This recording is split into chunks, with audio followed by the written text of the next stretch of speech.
আজকে আমরা আবার দিল্লির জন্য বেরিয়ে পড়লাম বাড়ি থেকে। বেরিয়ে আমরা কালকেই গেছিলাম বাড়ি থেকে। কালকে বেরিয়ে আমরা চাকদায় এসেছিলাম পিঙ্কুর মামার বাড়ি। একদিন ছিলাম, মানে কালকে আসলাম আর আজকে আবার ট্রেনের জন্য রওনা দিলাম। তো আমাদের ট্রেনটা ছিল শিয়ালদা থেকে। অবশ্য ভিডিওটা অনেক দিন আগেকার, আজকে এডিট করে পোস্ট করছি, কারণ আমার ফোনটা খারাপ হয়ে গেছিলো আসার পর। সেই কারণে আর ভিডিও এডিট করতে পারতাম না। সেই কারণে আজকে ঠিক হয়ে গেছে, আজকে এডিট করে পোস্ট করছি। শিয়ালদা থেকে ট্রেনে ওঠার কারণে আরেকটা জিনিস ভালো হলো, দক্ষিণেশ্বরের দর্শন হয়ে গেল। 7 বছর আগে এসেছিলাম দক্ষিণেশ্বর, যখন নার্সের ট্রেনিং করতাম সব বান্ধবীরা মিলে। তারপর থেকে আর আসা হয়নি। এখন রাত্রির 9টা বেজে গেছে। পিঙ্কুও ট্রেনে উঠে খেলে ঠেলে খেয়ে দিয়ে ঘুমিয়ে গেছে। আর কালকে রাত্রেবেলার ট্রেনটার প্রচণ্ড ঠান্ডা ছিল। এখানে যে এসি চলে, সেই এসিটা আমরা কন্ট্রোল করতে পারি না, সেই কারণে প্রচুর পরিমাণে ঠান্ডা লাগছিল রাত্রেবেলা। অবশ্য আমাদের কাছে ব্ল্যাঙ্কেট ছিল। সকাল হয়ে গেছে, পিঙ্কুও উঠে গেছে আর আমাদের দুজনের জন্য চা দিয়ে গেছে। পিঙ্কু বলছে আমার চা কোথায়। এবার 2টো গ্লাস, ওর বলছে আমারও গ্লাস লাগবে। এবার ওর জন্য একটা গ্লাস চেয়েছি, দিয়ে যাবে। পিঙ্কুর বাবা এখানে চা বানিয়ে নিচ্ছে।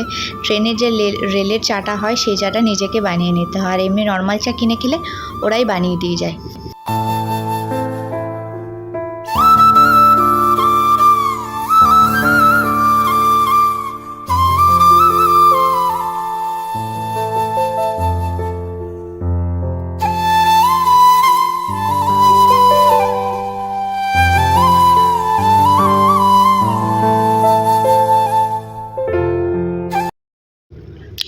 পিঙ্কু কখন থেকে চা খাবে বলে অপেক্ষা করছে, ওর বাবা আর এখনও চা বানানো হচ্ছে না। এবার পিঙ্কু রেগে গেছে। খাওয়া হয়, তারপর অবশেষে চা বানানো হলো। খেয়ে দিয়ে একটু রেস্ট করছে, কারণ হাঁপিয়ে গেছে, তো অনেক কাজ করেছে ট্রেনে। এর ব্যাগ পরিষ্কার করা, ওর ব্যাগ পরিষ্কার করা, ব্যাগ ধরে টানা, অনেক কাজ টাজ করে ক্লান্ত হয়ে এখন একটু শুয়ে পড়েছে। ভেতরে প্রচণ্ড ঠান্ডা, এবার বসে থাকতে থাকতে বিরক্ত লাগছিল। পিঙ্কু আর থাকতে চাইছিল না, তাই ওকে নিয়ে আমি আর ও একটু বাইরে আসলাম। বাইরে এসে যে ট্রেনের এই লাল লাল লাইটগুলো, ওদের কোনো জিনিস দরকারি রেলের, সেগুলো জ্বলছে, ওর দেখে খুব ভালো লাগছে, ও ওইগুলো দেখবে। আর ভেতরে এত ঠান্ডা ছিল, ভালো লাগছিল না বসে থাকতে। আর আমাদের এটা কোচ B14। অন্য সব ট্রেনের থেকে রাজধানী ট্রেনটা অনেকটাই পরিষ্কার, সব ট্রেনের থেকে ভালো পরিষ্কার করে রাখে এখানকার স্টাফরা। যে কত সুন্দর পরিষ্কার, বাথরুমের সামনে হ্যান্ড ওয়াশ, বেসিন, ডাস্টবিন, সব কিছু পরিষ্কার।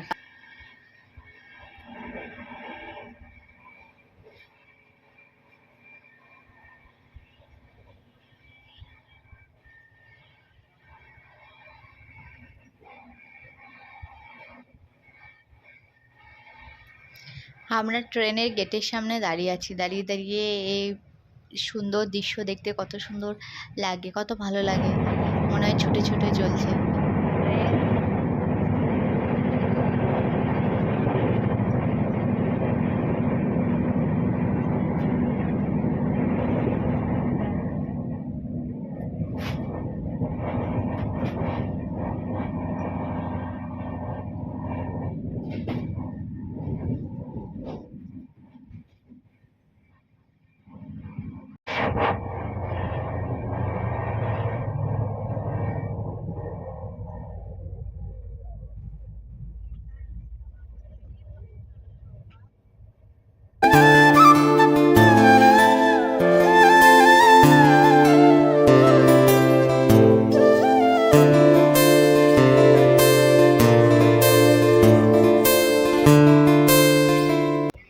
আমরা বসে বসে প্রাকৃতিক সৌন্দর্য দেখছি, আর পিঙ্কু এখানে দই খাচ্ছে, টক দই।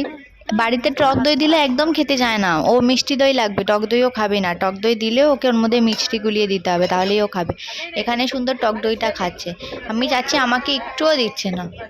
আর পিঙ্কুকে খাইয়ে দিলেও কিছুতেই খাবার খাবে না, ও সব খাবার একা একা নিজের হাতে খাবে। আমরা এখনো দিল্লি ঢুকিনি, এখনো উত্তরপ্রদেশে আছি। আমরা দিল্লি এসে পৌঁছে গেছি। ট্রেন 5 মিনিট লেট ছিল। তো আমরা যখন যাই তখন আমাদের কাছে শুধুই একটা ট্রলি ছিল, আসার সময় এখন 3-4টে ব্যাগ হয়ে গেছে। এরকমই হয়।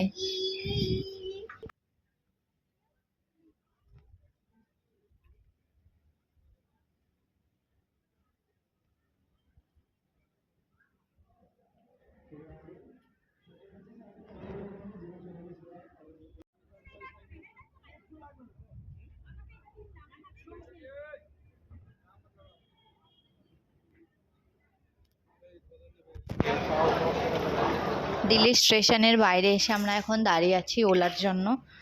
ওলা আসবে, ওলায় করে বাড়ি যাব। দিল্লি স্টেশন, মেন স্টেশন থেকে আমাদের বাড়ি বেশি দূর না।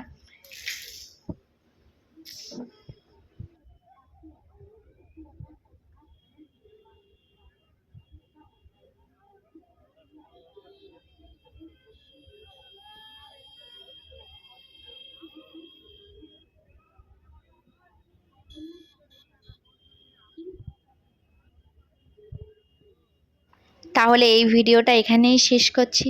Tata, bye bye.